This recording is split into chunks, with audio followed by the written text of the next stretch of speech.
quiero predicar un mensaje de doctrina básica, hermano. Y cuando escuchamos doctrina básica decimos, eso ya me lo sé. Pero no, al contrario, básico es lo esencial, es la base, es el fundamento de nuestra fe. El tema del cual te voy a predicar en esta mañana es uno de los temas en los cuales no podemos darnos el lujo de equivocarnos, porque hoy vamos a hablar acerca de la persona de Jesucristo. Jesucristo es la persona más importante del universo, hermano. La más importante. Yo quiero que hoy abras tu Biblia conmigo en el libro de los Colosenses, en el capítulo 1.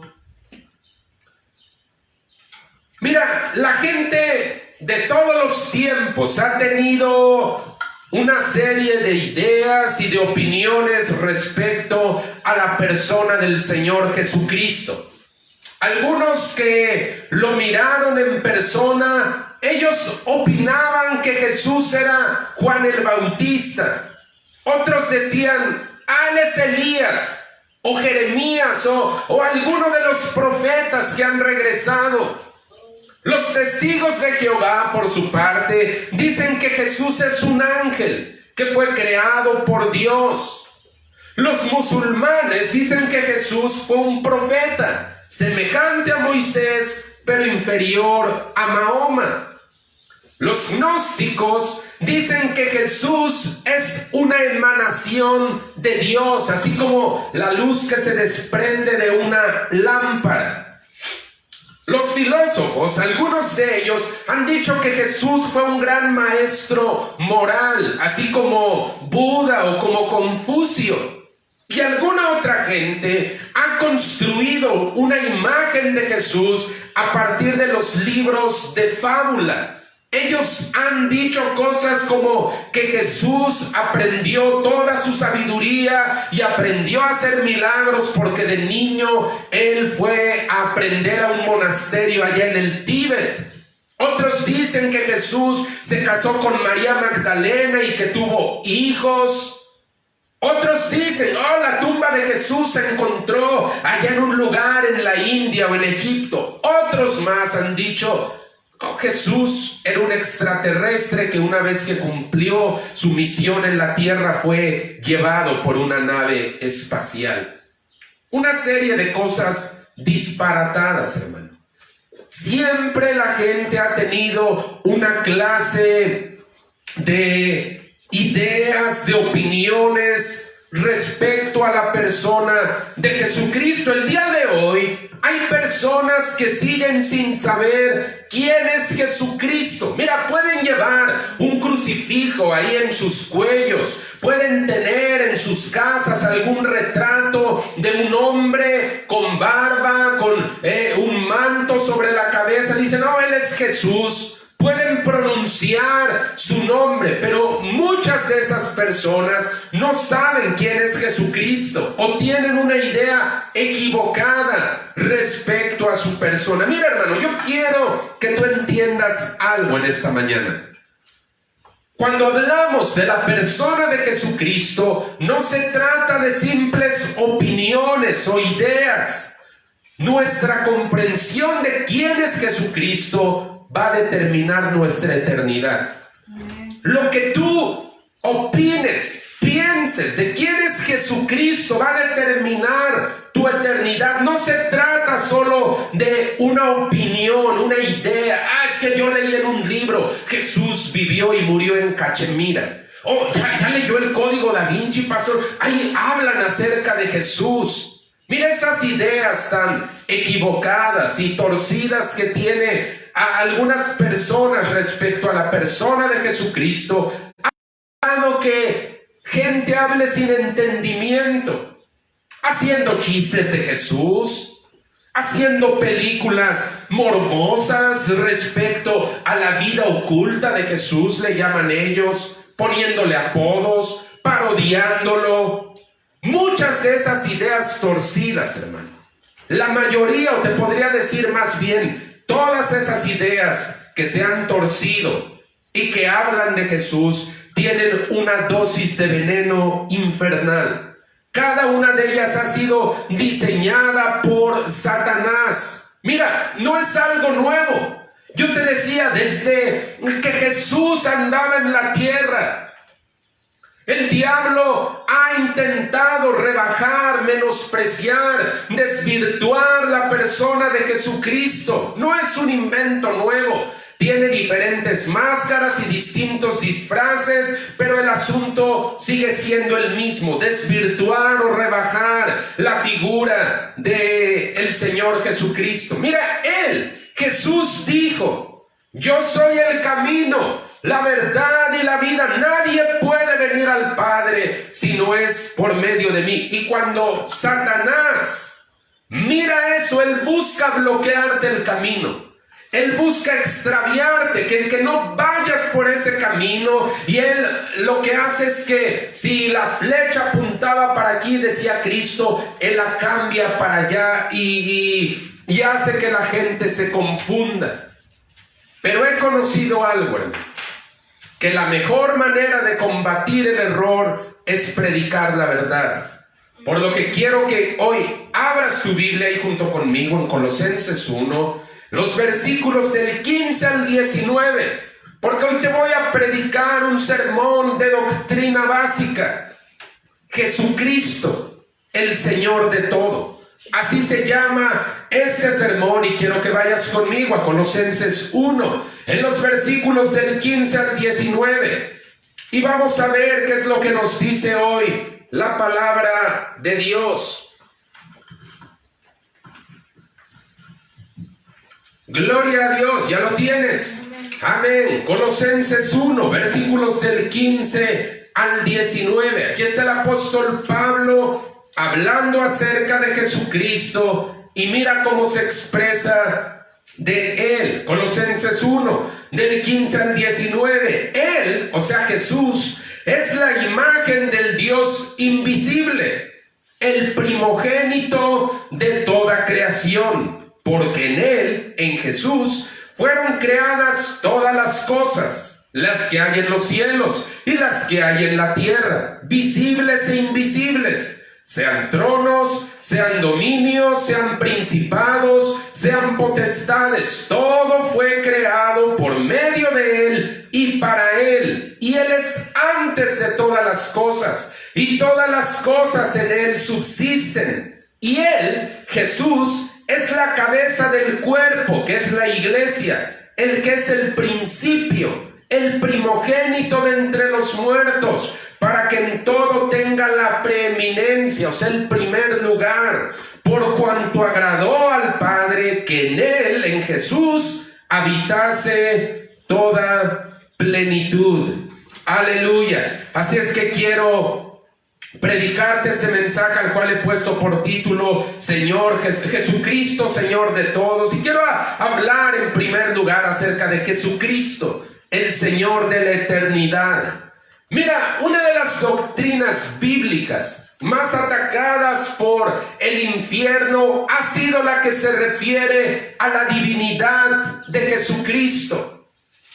De hecho, desde que Jesús ya estaba en la tierra, la gente atacaba al Señor. Y una de las razones por las cuales los judíos procuraban matarle era porque Jesús hacía de Dios su Padre. O sea, él se hacía igual a Dios. Juan 5:18 nos revela esa realidad. Dice, los judíos procuraban matarle porque al decir Jesús que Dios era su Padre, él se hacía igual a Dios. A través de toda la historia de la iglesia se ha levantado toda clase de herejías, hermano, que pretenden hacer de Jesús muchas cosas, menos lo que en realidad es: el eterno Dios, creador del universo. Algunos han dicho Jesús fue solo un maestro religioso, un hombre de mucha virtud, al cual Dios le dio una misión muy especial. Otros dicen, oh, fue un superhombre. Otros dicen, no, Jesús fue un profeta o un ángel. Pero Desde su ministerio aquí en la tierra, Jesús demostró tener atributos que solo Dios podía tener. ¿Cuáles son esos atributos? Omnipotencia. Todos los milagros que Jesús hizo, que ningún otro profeta del Antiguo ni del Nuevo Testamento pudo hacer, Jesús los hacía de una manera muy especial, única, singular. Jesús demostró tener omnisciencia, es decir, Él sabía la gente pensaba, Él conocía las intenciones del corazón, Él conocía lo que se escondía detrás de las palabras. Eso solo Dios lo puede tener. Jesús, en su ministerio en la tierra, tuvo autoridad para perdonar pecados. ¿Te acuerdas cómo los religiosos de su época dijeron: ¿quién se cree este hombre para perdonar pecados? Solo Dios puede perdonar pecados. Y es cierto, solo Dios puede perdonar pecados. Pero Jesús dijo, para que vean que el Hijo del Hombre tiene poder para perdonar pecados, a ti te digo, levántate y anda. Ahora, ¿qué ser humano, por más maravilloso que sea, por ser el profeta más grande de la historia, puede reunir todos esos atributos en su persona? Omnipotencia, omnisciencia, autoridad para perdonar pecados. Ahora, nota otra cosa. Cuando un hombre como Juan o como Cornelio querían adorar a un ángel, el ángel detenía al hombre y decía: no me adores, solamente a Dios es a quien se le debe adorar. Pero cuando alguien adoraba a Jesús, Él no detenía la adoración, Él no rehusaba ser adorado. ¿Quién? ¿Qué ángel de Dios aceptaría recibir la adoración sin condenarse? Pues son preguntas que yo te hago, porque ahorita estamos hablando de una manera muy genérica, hermano. De hecho, podríamos hacer todo un estudio de muchos meses hablando acerca de la doctrina de la divinidad del Señor Jesucristo. Pero regreso al punto: ¿qué ángel de Dios hubiera recibido adoración? No, los ángeles de Dios levantaban a los hombres y decían: no, a mí no me adores, no, ni se te ocurra, yo soy un consiervo tuyo. Pero cuando alguien adoraba a Jesús, Él recibía esa adoración. Ahora escucha, 700 años antes de que Jesús naciera en Belén, Isaías el profeta habló de ese acontecimiento. Allá en Isaías 7:14, él dijo: la Virgen va a concebir y va a dar a luz un hijo y le llamará por nombre Emmanuel. Emmanuel significa Dios entre nosotros, Dios junto a nosotros, Dios con nosotros. Pero no solo eso, hermano. 2 capítulos más adelante, allá en Isaías capítulo 9, el profeta sigue hablando del nacimiento de ese niño que vendría de una virgen, y quiero que seas tú mismo quien note los adjetivos que el profeta está utilizando para referirse a ese niño. Ve a Isaías capítulo 9. Isaías capítulo 9, gloria a Dios. Isaías 9, versículo 6. Quiero que tú notes esos adjetivos que Isaías está utilizando para referirse a un niño que iba a nacer. Y ve lo que dice: porque un niño nos es nacido, hijo nos es dado, y el principado sobre su hombro, y se llamará su nombre. Escucha.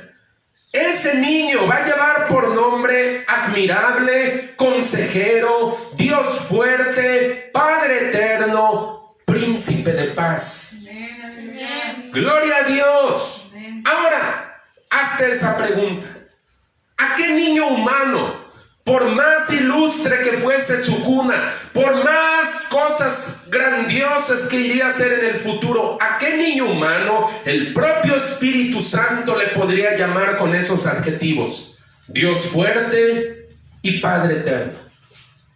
Cuando tú le haces esa pregunta a un testigo de Jehová, créeme, el testigo de Jehová ya no sabe dónde meterse, se pone nervioso, empieza a ojear su atalaya, a rascarse la cabeza, a decir, bueno, luego regresamos y seguimos platicando, porque ellos niegan que Jesucristo sea Dios. Pero la pregunta es esta: ¿qué niño humano o aún un ángel, el Espíritu Santo podría llamarle Padre eterno, Dios fuerte? Nuestro texto de esta mañana, de Colosenses 1, del 15 al 19, dice que Jesús es la imagen del Dios invisible. Dice, Él es la imagen del Dios invisible. Y de hecho la palabra imagen es una palabra griega, la palabra icón. Y se refiere, entre otras cosas, a la imagen de un rostro reflejada en un espejo. Dice, un icón es como cuando tú te miras en el espejo y ves tu rostro y dices, ese soy yo, es mi copia, yo estoy aquí, pero eso que se ve en ese espejo soy yo. Pablo dice, Jesús es el icón del Dios invisible. La imagen exacta, fiel de Dios. Juan capítulo 1, versículo 18 nos lo explica mejor y dice de esta manera: nadie ha visto jamás a Dios, el Hijo único, que es Dios y que vive en íntima comunión con el Padre, es quien nos lo ha dado a conocer. Nadie ha visto a Dios, dice, nadie, pero Jesucristo, su Hijo único, Él es quien nos lo ha revelado. Mira, quien ha visto a Jesucristo, ha visto a Dios mismo. Ahora, cuando en nuestro texto de esta mañana Pablo dice que Jesucristo es la imagen del Dios invisible, no solo se está refiriendo a que Dios no puede percibirse a través del sentido de la vista, hermano.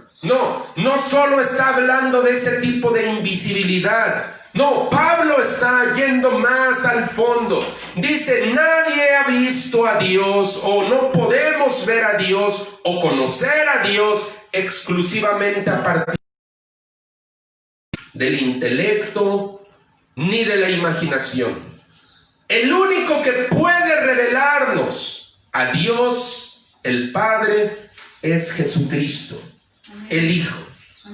Él es el revelar, significa quitar un velo, algo que estaba tapado, como si ahorita yo tuviera una cortina aquí que te impidiera verme y yo quito esa cortina, estoy revelando. Dice, el único que puede revelarnos a Dios es Jesús. Ahí en Mateo 11, en el versículo 27, el mismo Señor Jesucristo es quien está haciendo tal afirmación. Mateo 11, 27 dice, nadie conoce al Hijo sino el Padre. Nadie conoce al Padre sino el Hijo y aquel a quien el Hijo quiera revelar. Dice, nadie conoce al Padre, solo yo lo conozco. Y si tú quieres conocer al Padre, yo soy el que te lo tiene que revelar. Mira, quien no tiene un entendimiento adecuado de la persona de Cristo, hermano, no puede tener un entendimiento adecuado de Dios. Así de claro. Quien no tiene un entendimiento adecuado de quién es Jesús, no puede tener un entendimiento adecuado de Dios. Y cuando alguien no conoce a Jesucristo, no puede conocer a Dios. Hay un velo que le impide mirar, sin importar su trasfondo religioso. Esa persona se va a equivocar en cuanto a su percepción de Dios. A Dios no lo va a conocer como lo que es. Le puede llamar el destino, el universo, pero ya sabes, ahorita se escucha mucho eso. El universo te va a recompensar. Ponte en armonía con el universo, ponte en armonía con el destino. Y lo van a llamar así. ¿Por qué? Porque no tienen un conocimiento de Jesucristo. Y entonces usan nombres como estos: el universo, el destino, un ser supremo, el de allá arriba. Dicen, mientras yo esté bien con el de arriba, No conocen a Dios. No saben quién es Dios. Mira, ninguno de esos títulos es una persona, sino es una abstracción, una idea de algo o alguien lejano, impersonal, frío, desconocido, distante. Dice, nadie conoce al Padre sino el Hijo y aquel a quien Él se lo quiera revelar. Esa imagen del universo, el destino, un ser supremo, el de allá arriba, no tiene nada que ver con el Padre que Jesús nos mostró. Un Dios personal, cercano, compasivo, santo, amoroso, bueno. Quien me ha visto a mí, dijo Jesús, ha visto al Padre. Todo el carácter de Dios, su esencia, su santidad, su personalidad, sus atributos, uno los mira reflejados en la persona de Jesucristo. Por eso es que yo te decía hace un momento, no importa el trasfondo religioso de la persona, no importa si toda la vida ha estado sumergida en una serie de estudios religiosos, si no conoce a Jesucristo, Dios para esa persona está velado, no lo entiende, no lo percibe, no está cerca de Él, es una abstracción. Ahora quiero ir a mi segundo punto, Jesucristo el Señor de la creación. Otra de las verdades que nos muestra la palabra de Dios es que Jesucristo no solamente no es un ser creado, sino que Jesucristo es el mismo autor de la creación. Allí en Hechos 3, los versículos 14 y 15, yo quiero que los apuntes, o si puedes ir de una vez. El apóstol Pedro está predicando y cuando él se refiere a Jesús, él está utilizando estos calificativos para describirlo. Le llama el santo y el justo. Pon atención. No dice que Jesús era un hombre santo y justo. No, Él dice, ustedes negaron al santo y al justo. Estos eran títulos que se usaban en el Antiguo Testamento para referirse exclusivamente a Dios. Decía, habló el santo de Israel. Habló Jehová, el Dios justo. Y esos eran atributos que solamente se usaban para el Padre allá en el Antiguo Testamento. Pero Pedro está hablando de Jesús utilizando esos atributos o esos títulos. Dice, ustedes han negado al santo y al justo. Pero Pedro no solamente utiliza esos títulos para referirse a Jesús. Él le llama algo más. Él le dice el autor de la vida. La palabra autor proviene de una palabra latina que significa fuente, de donde surge algo. Ahora, cuando nosotros utilizamos la palabra autor, nos estamos refiriendo al creador o al inventor de algo. Decimos, fulanito de tal es el autor del libro fulano de tal.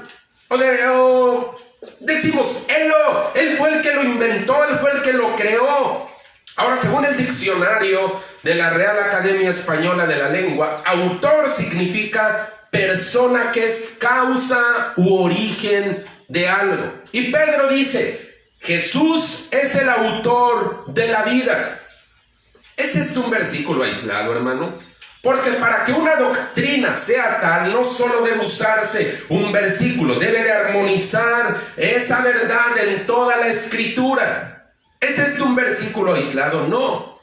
De hecho, nuestro texto de esta mañana dice, en Él, o sea, en Jesús, fueron creadas todas las cosas. Y cuando dice todas las cosas, se está refiriendo a todas las cosas. Las visibles, las invisibles, las que están en la tierra, las que están en los cielos, los ángeles mismos fueron creados por Dios. No importa su rango, no importa su denominación, todo ha sido creado por medio de Jesús. ¿Quieres ver otra cita más que nos dice que Jesús es el creador? Ve conmigo a Juan, el Evangelio de Juan, capítulo 1, en el versículo 3. Ve conmigo, porque esto te va a ayudar. Cuando algún testigo de Jehová, algún ateo, alguien quiere venir a sacarte de la jugada y dice, no, Jesucristo solo fue un hombre. No, quiero que tú estés bien preparado para esto y ve conmigo a Juan capítulo 1. En los versículos del 1 al 3, Pedro le llamó a Jesús el autor de la vida. Pero ahora quiero que vayas y mires conmigo Juan capítulo 1, versículos del 1 al 3. En el principio era el Verbo. Ese es el nombre con el que Juan está identificando a Jesucristo. Dice, en el principio era el Verbo, y el Verbo era con Dios, y el Verbo era Dios. Este era en el principio con Dios. Todas las cosas por Él fueron hechas, y sin Él nada de lo que ha sido hecho fue hecho. Dice, sin Él nada de lo que ha sido hecho fue hecho. Jesús fue el agente de la creación. Ahora ve conmigo, Hebreos capítulo 1, versículos 1 y 2. Porque te dije antes, para que algo sea admitido como doctrina, tiene que armonizar en toda la Biblia. No solo un versículo aislado. Hay quien quiere hacer una doctrina de un solo versículo sacado de contexto, sacado de enfoque y dice, oh, la palabra de Dios dice esto. Pero no, la doctrina se caracteriza porque armoniza a través de toda la Escritura y no se contrapone contra algo más que ya ha sido declarado en la propia palabra de Dios. Hebreos capítulo 1, versículos del 1. Vamos a leer del 1 al 3. Hebreos capítulo 1, versículos del 1 al 3. Dice de esta manera, Dios, habiendo hablado muchas veces y de muchas maneras en otro tiempo a los padres por los profetas, en estos postreros, o sea, en estos últimos días, nos ha hablado por el Hijo, a quien constituyó heredero de todo, y por quien asimismo hizo el universo. Pon atención en esto, subráyalo. Por quien asimismo hizo el universo, el cual siendo el resplandor de su gloria y la imagen misma de su sustancia, nota esto también, y quien sustenta todas las cosas con la palabra de su poder, habiendo efectuado la purificación de nuestros pecados por medio de sí mismo, se sentó a la diestra de la majestad en las alturas. ¿De quién nos está hablando aquí? ¿De un superhombre? ¿De un gran maestro? ¿De un gran profeta? ¿De un ángel? ¿Cómo pudieran todos estos personajes crear el universo? ¿Cómo pudieran estos personajes sustentar? Porque la palabra de Dios no nos dice que solamente creó, sino nos dice que sustenta, que gobierna, que mantiene el equilibrio de todas las cosas. ¿Cómo pudo haber hecho esto un ángel, un profeta, un gran maestro religioso? ¿Quién? Mira, Jesús es el agente, el autor, la fuente de la vida. Cuando Jesús multiplicó los panes y los peces, Él dio una muestra de su poder crear cosas de la nada, hermano. De la nada Él podía crear cosas. Ahora escucha. Jesucristo no solo es el creador, Jesucristo es el sustentador del universo.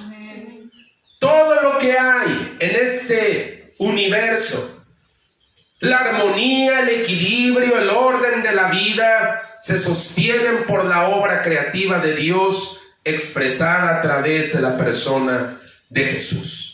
Nota toda la armonía y cuando hay una falta de armonía no es a causa de la creación, es a causa de nosotros, del hombre, que ha desequilibrado esa creación, que ha afectado, que ha deteriorado la creación de Dios. Pero ven un lugar en donde no haya seres humanos, viviendo, donde no haya seres humanos interviniendo, y tú vas a ver una armonía, un orden, una belleza tal. Y dice Jesucristo, Él es el que sustenta. No solo lo dicen aquí en Hebreos 1, lo dice en nuestro propio texto. En nuestro propio texto está diciendo eso. Él es antes de todas las cosas y todas las cosas en Él subsisten. Él es quien las mantiene. Por esa razón, hermano, cuando alguna persona se está refiriendo a Jesucristo de un modo desdeñoso, burlón, irreverente, esa persona en su ignorancia no sabe que no está hablando mal de un gran maestro, ni de un gran líder moral, ni de un gran profeta. Está hablando mal ni más ni menos que el creador de su cuerpo y de su alma, y de aquel que un día va a juzgarlo por todo lo que hizo, pensó y dijo, si es que no se arrepiente. Amén. Esa es la importancia de saber quién es Jesucristo. Porque yo he escuchado, he visto cómo gente habla desdeñosamente de Jesús. Oh, ya sabes, el mundo lo parodia, se burla de él, gente sale hablando tontería y media de Jesucristo. ¿Por qué? ¿Cuál es la razón? Una ignorancia, eso que el diablo ha estado sembrando a lo largo de los siglos, en donde se desdeña la figura de Jesús, se menosprecia, se desvalora y dice, oh, no importa. Nomás era un hombre, era un gran maestro, sí, fue un hombre bueno, fue un mártir que murió por sus ideales, dicen algunos. Jesucristo era como el Che Guevara, dice, era un hombre que murió por sus ideales. No es cierto, hermano. ¿Quién te dijo eso? Espero que tú no hayas creído eso, y cuando escuches a alguien decir esas cosas, tú puedes tener los argumentos suficientes para decirle, hey, estás hablando del creador del universo, de aquel que te ha dado cuerpo y alma, y aquel que un día será tu juez, si es que tú hoy no te arrepientes y lo buscas como abogado. Amén. Aleluya. Quiero ir por último. Jesucristo, el Señor de la iglesia. Porque ya hemos mirado en este pasaje que leímos hoy, Colosenses 1, del 15 al 19, que Jesús es de la misma esencia del Padre, que Jesús es el Señor de la creación, pero también que Jesús es el Señor de la iglesia. Colosenses 1, 18, vamos a leerlo nuevamente. Dice de esta manera, o sea Jesús, Él es la cabeza del cuerpo, que es la iglesia, el que es el principio, el primogénito de entre los muertos, para que en todo Él tenga la preeminencia. Jesucristo es el Señor de la iglesia, hermano. Creo que esto no nos debería dejar lugar a dudas. Cuando iglesia cristiana quiere decir que es una iglesia que pertenece a Cristo. Por lo menos tiene ese título. Mira, la iglesia le pertenece a Jesús. No a una persona, no a una denominación, no a un líder. La iglesia le pertenece a Jesucristo. Él es su dueño por derecho. Él fue el que la compró, Él es el que la sustenta, Él es el que la protege, Él es el que prometió estar con ella hasta el fin del mundo, Él es el que le prometió que un día regresaría por ella y se la llevaría para estar siempre junto a Él. Cristo es la cabeza de la iglesia.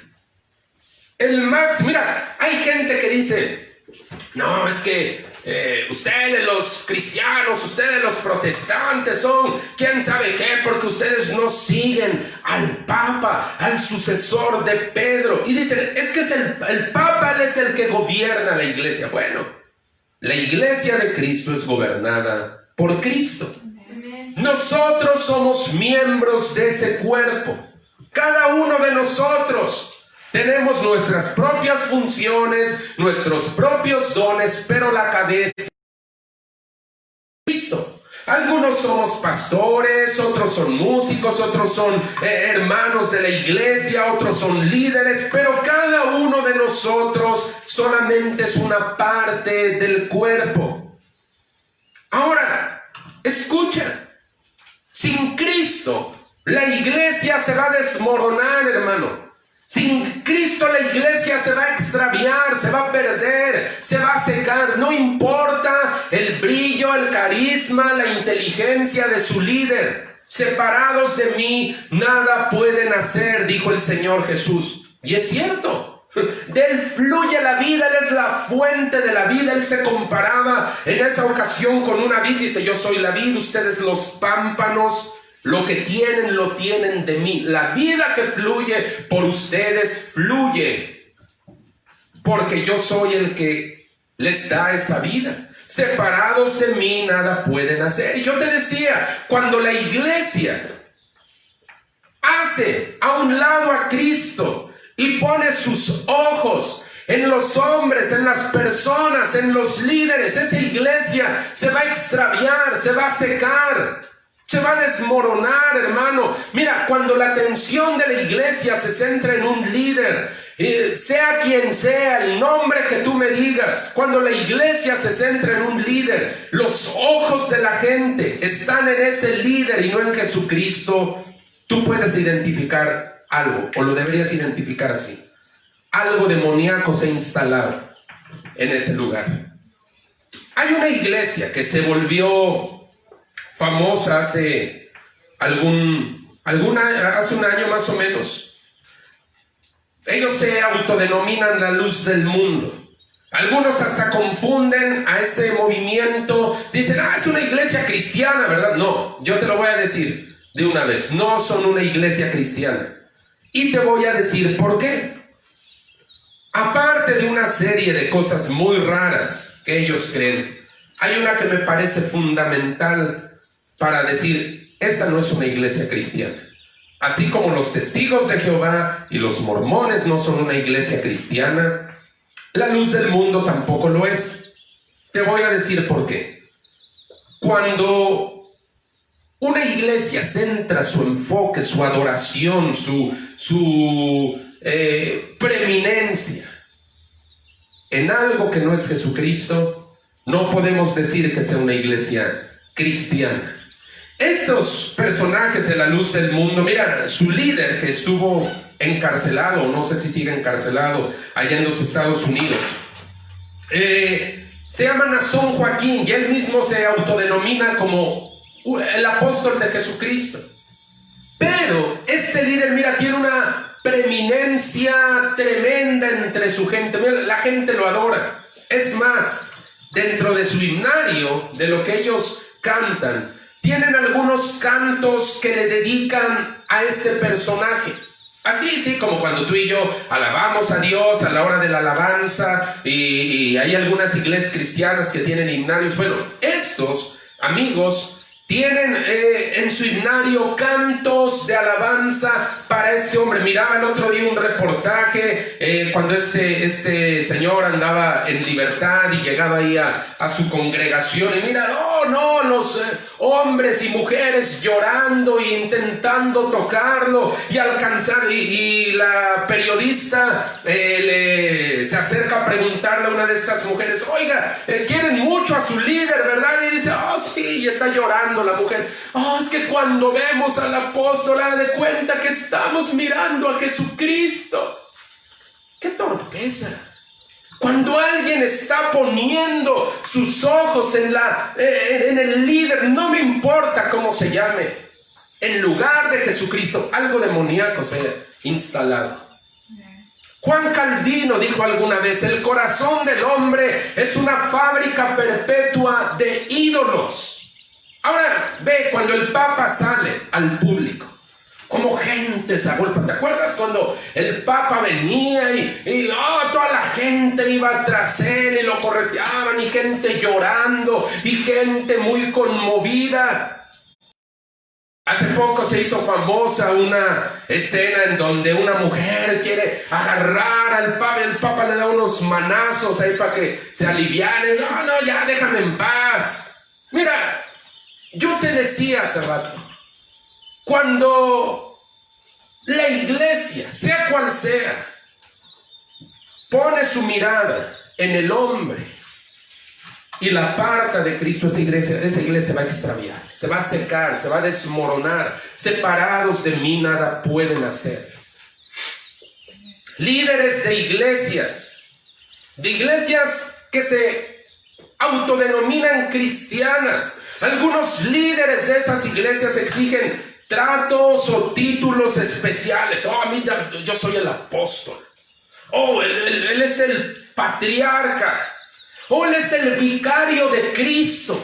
¿Qué cosas son esas?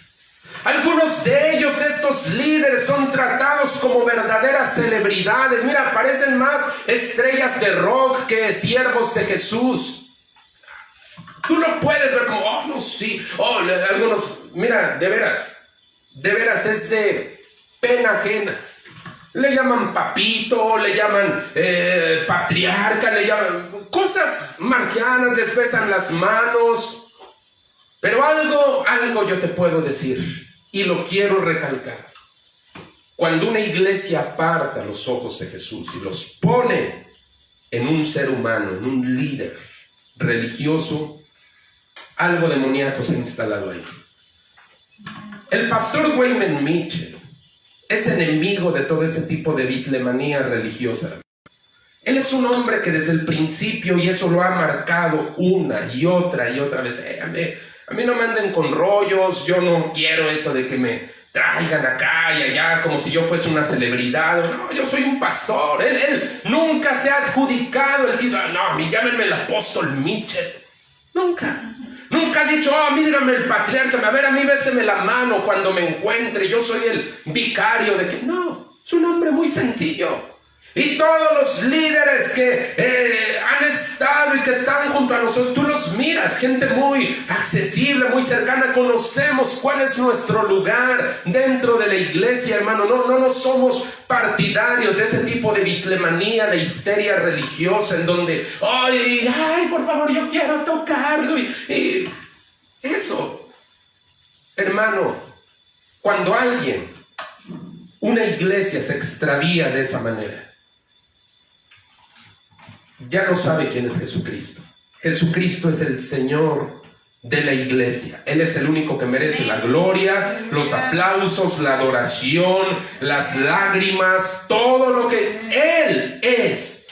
Nosotros simplemente somos siervos, gente que trabaja para Él. No somos los grandes personajes, no tenemos títulos ostentosos, no somos el profeta, el patriarca, el papito, el vicario de Cristo. No somos nada de eso. Algunos de nosotros somos pastores, porque es lo que dice la palabra de Dios. Él constituyó a unos apóstoles, maestros, evangelistas, profetas, pastores. Ya. No dijo, a ellos los tienen, que reverenciar, que adorar. Amamos a nuestros líderes, buscamos imitarlos, pero sabemos quién es el Señor de la iglesia. Eso es parte de lo que somos, y eso es parte de lo que queremos enseñar. Así es que voy a pedir que le des un aplauso poderoso a Jesucristo, el Señor de la iglesia y el Señor de la creación y el Señor de todos. Vamos a inclinar nuestros rostros, vamos a inclinar nuestras cabezas. Perdón, hermano, pero de verdad hay veces en donde sí me pongo enjundioso. ¿Por qué? Porque aunque este es un tema de doctrina básica, muchas veces hemos perdido la brújula.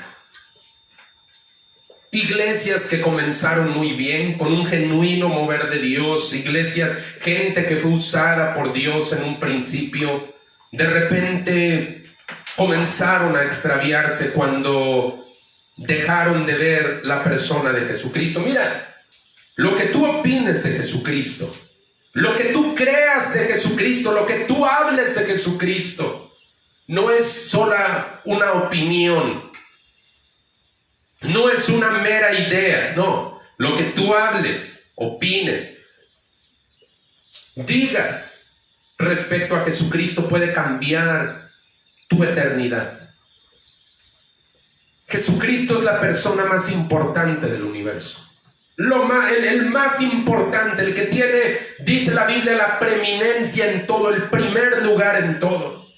Cuando nos equivocamos respecto a la persona de Jesucristo, estamos cometiendo el error más importante, más trascendente de nuestras vidas.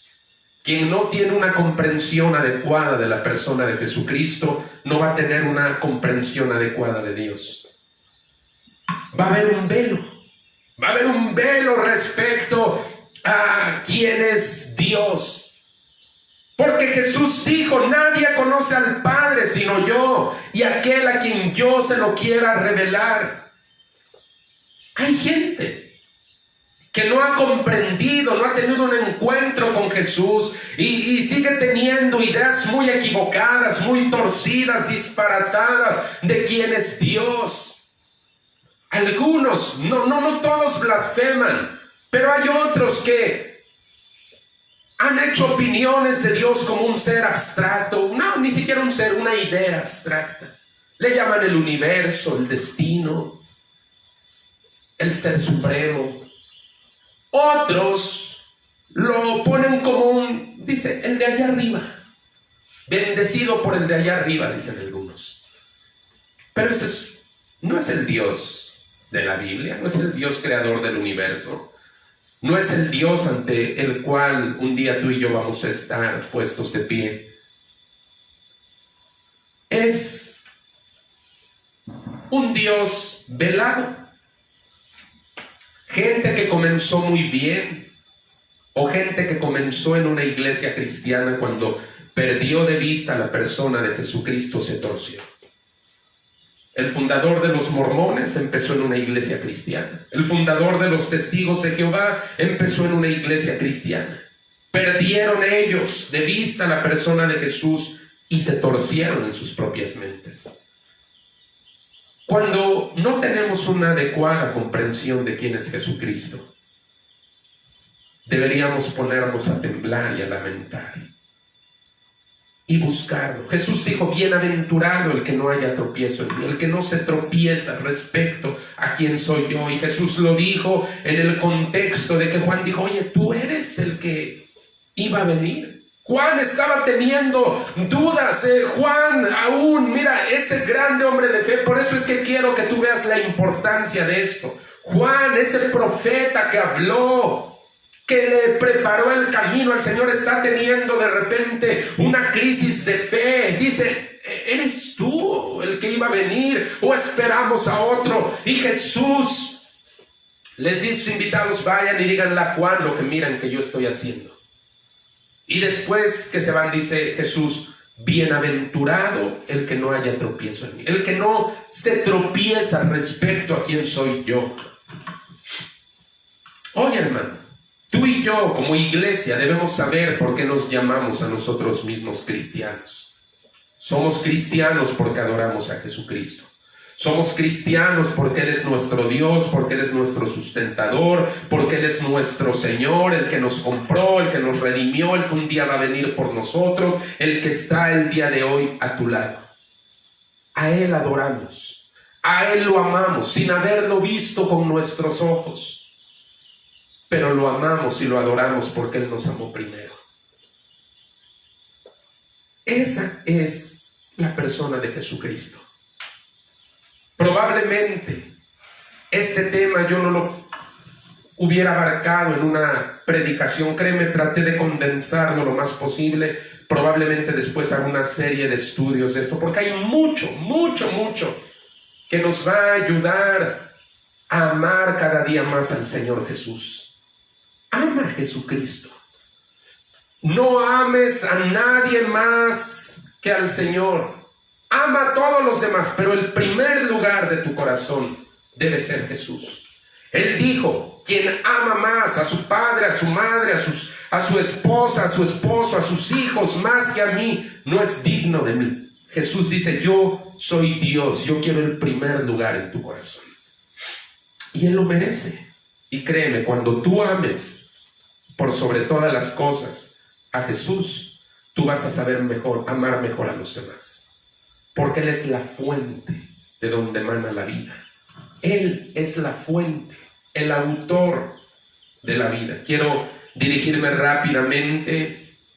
Si en este lugar hay alguna persona que no tiene una relación personal con Jesucristo, el Creador, el que te creó, el que te ama, el que te diseñó en el vientre de tu madre, el que te dio vida, el que permitió que el día de hoy tú estuvieses escuchando esta predicación, hoy Jesucristo está haciendo esta invitación. Jesucristo hoy está hablando a tu vida. Si hay algo que te separa de Él es el pecado, pero hoy Él quiere darte una vida nueva. Él es el autor de la vida. Él puede darte vida, aunque tú no la tengas en este momento. Tal vez lo que tú conoces como vida es mera existencia. Y tal vez tú dices, sí, la he regado, he fracasado, he hecho cosas malas, me arrepiento de decisiones que he tomado en el pasado. Pero hoy Jesús dice, yo soy el autor de la vida. Yo puedo darte una vida nueva si tú así lo quieres. Si tú quieres hacer esto, yo te voy a pedir que ores ahí junto conmigo. Te voy a guiar en esta oración. Vamos a hablarle a Dios. ¿Te parece? Bien. Inclina tu rostro, cierra tus ojos y con todo tu corazón di estas palabras.